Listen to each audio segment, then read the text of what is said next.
एक बार की बात है। एक गांव में एक लड़का रहता था।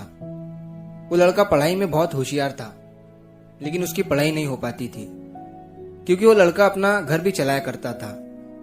वो रोज अपने खेत में जाता, दिन भर वहां काम करता और शाम को घर वापस आकर वो थोड़ी बहुत पढ़ाई कर लिया करता था।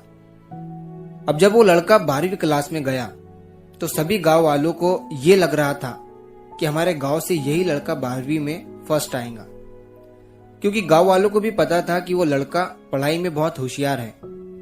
तो 12वीं का एग्जाम आया, लड़के ने एग्जाम दिया और जब 12वीं का रिजल्ट आया तो वो लड़का किसी कारण से एक सब्जेक्ट में फेल हो गया।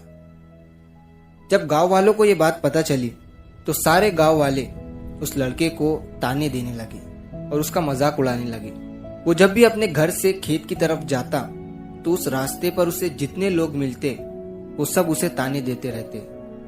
अब वो लड़का लोगों के ताने सुनकर बहुत परेशान हो जाता है और ये बात वो अपने उस्ताद को बताता है कि उस्ताद जी, मैं जब भी अपने घर से खेत की तरफ जाता हूँ तो उस रास्ते पर जितने लोग मुझे मिलते हैं सब मेरा मजाक उड़ाते हैं। तो उसके उस्ताद ने उसे कहा कि तू ना एक काम कर, एक बड़ा सा लोटा ले और उस लोटे को पूरा ऊपर तक दूध से भर दे और जब तू उस रास्ते से गुजरे तो तू उस लोटे से दूध का एक बूंद भी नीचे गिरने मत देना।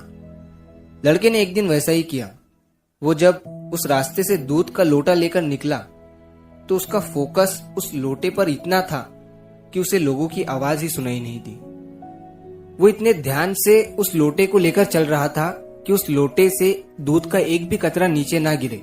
इसकी वजह से उसे लोगों के तानों की आवाज सुनाई ही नहीं दी।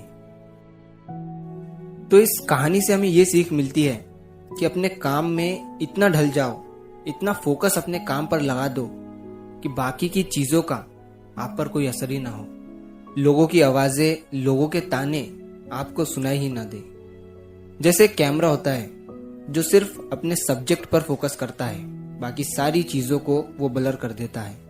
तो बस आपको भी उसी तरह अपने काम पर, अपने टारगेट पर फोकस करना है, बाकी चीजें तो अपने आप ही ब्लर हो जाएंगी। तो अगर आप इस कहानी को और भी लोगों तक पहुंचाना चाहते हो तो इस वीडियो को लाइक करिए ताकि YouTube इस वीडियो को और भी लोगों तक पहुंचाए। और अगर कहानी अच्छी लगी हो तो हमारे चैनल को सब्सक्राइब जरूर करिए। मिलता हूं मैं अगली बार इसी तरह की कहानी के साथ। तो सब्र करो, शुक्र करो और जिंदगी में आगे बढ़ो।